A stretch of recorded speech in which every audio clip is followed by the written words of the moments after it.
Top quality और consistent performance के लिए सिर्फ सिल्वर पंप, नाम याद रखना।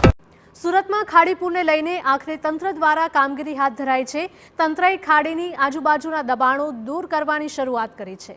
ખાડીની આજુબાજુમાં મોટા પ્રમાણમાં ગંદકીનું સામ્રાજ્ય જોવા મળ્યું। ખાડી પર નડતરરૂપ બંધ બ્રિજ તોડી પાડવામાં આવ્યા છે અને આ જગ્યા છે તે ખુલ્લી કરવામાં આવી રહી છે। સુરતના આ દ્રશ્યો છે। ખાડી પૂરને લઈને હવે તંત્ર દ્વારા કામગીરી હાથ ધરાઈ છે। તંત્રએ ખાડીની આસપાસના તમામ દબાણો દૂર કરવાનો નિર્ણય લીધો છે। ખાડીની આસપાસ મોટા પ્રમાણમાં ગંદકીનું સામ્રાજ્ય પણ જોવા મળી રહ્યું છે। તો ખાડી પર નડતરરૂપ બંધ બ્રિજ તોડી પાડવામાં આવ્યા છે।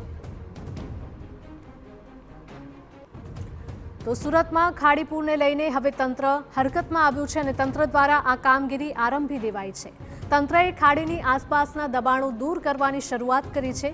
ખાડીની આજુબાજુમાં મોટા પ્રમાણમાં ગંદકીનું સામ્રાજ્ય પણ જોવા મળ્યું છે। સંવાદદાતા બળદેવ જોડાયા છે વધુ માહિતી સાથે। બળદેવ, જણાવશો કે ખાડી પૂરને લઈને હવે તંત્ર દ્વારા આ કામગીરી હાથ ધરવામાં આવી છે। જેટલા પણ બંધ બ્રિજ છે તે તોડવામાં આવી રહ્યા છે।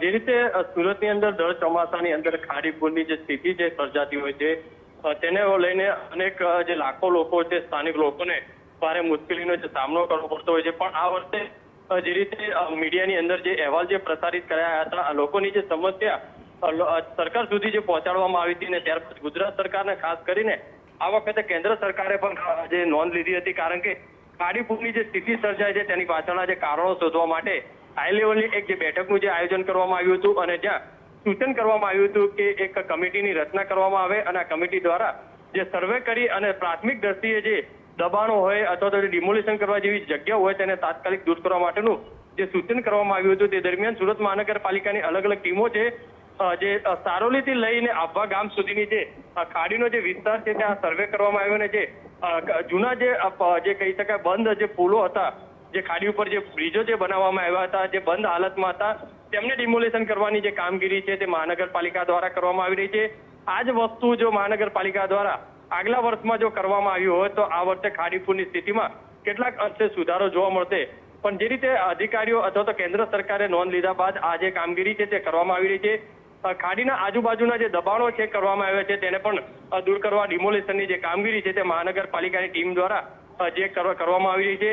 દ્રશ્યોની અંદર પણ જે રીતે જોઈ શકાય છે તે પ્રમાણે કે જે ખાડી જે છે તે ખાડીની આજુબાજુના વિસ્તારોમાં અને ખાડીની અંદર પણ મોટા પ્રમાણમાં જે કચરો છે તે જોવા મળી રહ્યો છે। મહાનગરપાલિકા જે દાવા કરતી હોય છે કે જે ખાડીનું ડ્રેજિંગ છે તે સારી રીતે કરવામાં આવ્યું છે, પ્રી મોન્સૂનની જે કામગીરી હતી તે કરવામાં આવી છે।